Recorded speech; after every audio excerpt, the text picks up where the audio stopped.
क्या तुमने कभी सोचा है अगर नारुतो के अंदर 10 टेल सील होता तो क्या होता, उसकी पावर लेवल क्या होती, वो कभी होकागे बन पाता कि नहीं बन पाता, और मिनाटो को उसके अंदर 10 टेल को सील करने में क्या क्या परेशानियां आती। तो यही सब सवाल लेके मैं चला गया चैट जीपीटी के पास, लेकिन मुझे आज से घंटा को आंसर मिला नहीं। तो मैंने सोचा कि अपनी एक नई थ्योरी बनाते हैं जहां मैं नारुतो के अंदर 10 टेल घुसाऊंगा। तो लेट्स स्टार्ट द वीडियो। ओए और तुम्हारा दूर हट साले, मेरा वीडियो है। और हाँ, एक जरूरी बात, ये पूरी थ्योरी मेरी है, उसमें कुछ गलत हो सकता है तो कृपया करके कमेंट में गालियां मत देना। कुछ प्रॉब्लम हो तो तुम मेरे को कमेंट में सजेशन दे सकते हो कि भाई ये नहीं ये होगा। और आगे जो तुम वॉइस सुनने वाला हो ये थोड़ा सा मरेल मरेल सा वॉइस होगा, क्योंकि मैं तब बीमार था। अभी भी बीमार ही हूँ बट थोड़ा बहुत ठीक हूँ। अभी भी चिल्ला के बात कर रहा हूँ, थोड़ा एडजस्ट कर लेना। तो सबसे पहले अभी वाले नारुतो की स्टोरी जान लेते हैं, उसके बाद यहाँ पर अपनी स्टोरी घुसाएंगे। तो देखो, सबसे पहले स्टोरी में ओबितो ने कुशिना के अंदर से 9 टेल को एक्सट्रैक्ट करके विलेज पे अटैक करवाया था। एंड मिनातो ने विलेज को बचाते हुए कुरामा को 2 पार्ट्स में डिवाइड करके हाफ मिनातो के अंदर और हाफ नारुतो के अंदर सील किया था, जिसके लिए मिनातो ने रिपर डेथ सील और 8 ट्राइग्राम सील का यूज किया था। तो अभी स्टोरी को थोड़ा सा चेंज करते हैं। देखो, जैसे कि मादारा का प्लान था हिडन लेव विलेज पे 9 टेल का अटैक करवा के उचिहा हेड रेट को इंक्रीज करवाने, पर अगर क्या हो इसमें ओबितो थोड़े से चेंजेस करे, वो विलेज पे 9 टेल से अटैक ना करवा के थोड़ा सा वेट करे और नागातो से रिनेगान उधारी ले ले और सारे टेल बीस्ट को कलेक्ट करने की कोशिश करे। देखो, इस स्टोरी में क्या क्या मेजर चेंजेस आएंगे। इस चीज की वजह से कुशिना के अंदर स्टिल 9 टेल सील्ड होगा, नारुतो के अंदर 9 टेल सील नहीं होगा और मिनातो जिंदा रहेगा, कुशिना भी जिंदा रहेगी।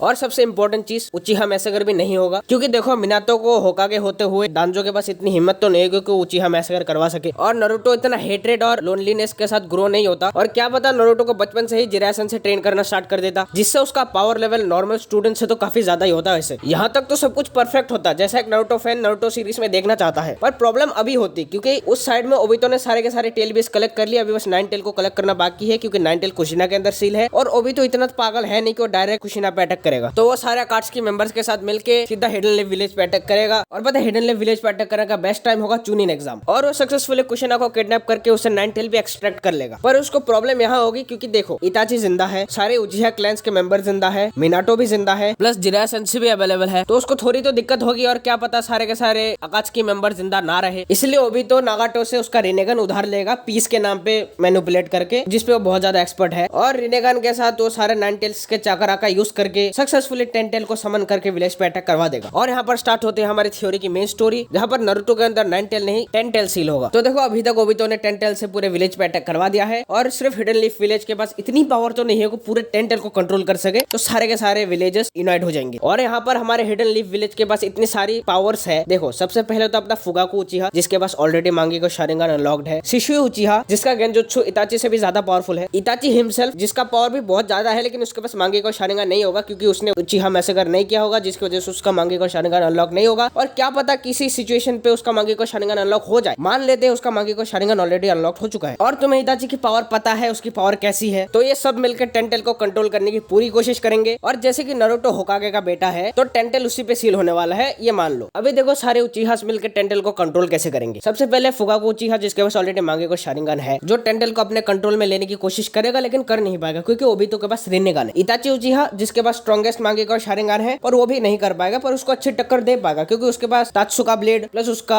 सुसानो और उसकी इंटेलिजेंस पावर उसकी हेल्प करेगा, लेकिन वो डायरेक्टली 10 टेल के अगेंस्ट फाइट नहीं कर पाएगा। और रही बात शिशुई की, उसके पास कोतोमात्सु कामी है जो स्ट्रॉन्गेस्ट गेंजुत्सु है, बट स्टिल 10 टेल के अगेंस्ट कुछ नहीं कर पाएगा। और रही बात मिनाटो की, उसके पास सेज मोड है, फ्लाइंग राइजन है, तो उसको अच्छी टक्कर देगा, फिजिकल फाइट में काफी बढ़िया टक्कर देगा, लेकिन कंट्रोल नहीं कर पाएगा। तो लास्ट ऑप्शन बचता है ओबितो के साथ फाइट करे, और साथ में हमारे जिरासन से भी है, तो चांसेस तो है डिफीट करने की। तो क्या पता 10 टेल कंट्रोल में आ जाए और मिनाटो उसको सील कर पाए, क्योंकि देखो 10 टेल को कंट्रोल ओबितो कर रहा है, और 10 टेल के पास कोई सेल्फ कॉन्शियसनेस है नहीं, क्योंकि देखो सारे 9 टेल बीस्ट के जैसे 10 टेल कोई अलाइव बीस्ट नहीं है, वो सारे 9 टेल बीस्ट का चाकरा फॉर्म है, जो बहुत ज्यादा पावरफुल है। एंड हिडन लीफ विलेज के पास एक और प्लस पॉइंट होता है कि ओबितो इन्फिनिट त्सुकुयोमी कास्ट नहीं करेगा, क्योंकि मादारा अभी भी मरा हुआ है। और अगर तुम्हारे दिमाग में सवाल आया कि मादारा मरा हुआ क्यों है, जिंदा क्यों नहीं हुआ, देखो पहली चीज, मादारा को रीइंकार्नेट किया था काबुटो ने, और मादारा ने ओबितो से रीने रिवर्थ यूज करवा के कंप्लीट ह्यूमन फॉर्म अचीव कर लिया था। तो जैसे कि मादारा जिंदा नहीं है, तो ओबितो का बस मेन प्लान यही होगा कि विलेजेस को डिस्ट्रॉय कर, इन्फिनिट त्सुकुयोमी कास्ट करना उसका कोई प्लान नहीं होगा, क्योंकि इन्फिनिट त्सुकुयोमी बाद में कास्ट करेगा। तो देखो, इस पार्ट में मिनाटो और जिराया सारे शिनोबिस को 3 पार्ट में डिवाइड कर देगा। फॉर एग्जांपल, मिनाटो और जिराया ओबितो से लड़ेंगे, सारे उचिहास मिलके 10 टेल को संभालेंगे, और बाकी बचे जितने भी शिनोबीज हो सारे के सारे अकात्सुकी मेंबर्स के साथ लड़ेंगे। इस केस में ये होगा कि ओबितो का जो कंट्रोल है 10 टेल के ऊपर थोड़ा वीक हो जाएगा, जिससे बाकी के उचिहास के लिए 10 टेल को संभालना थोड़ा सा इजी हो जाएगा। वो कंप्लीटली कुछ नहीं कर सकते, पर थोड़ा बहुत तो संभाल ही सकते हैं। इसके बाद मिनाटो, जिराया और कुशिना, जो कि सीलिंग में एक्सपर्ट है, क्योंकि कुशिना तो अपनी उजुमा की है और मिनाटो को सीलिंग जुत्सु दहेज में मिले है कुशिना से, और जिरासन से भी सीलिंग वगैरह जानते ही है। तो इसमें कुशिना अपने सीलिंग चेन का यूज करेगी। और अगर तुम्हें लगता है कि कुशिना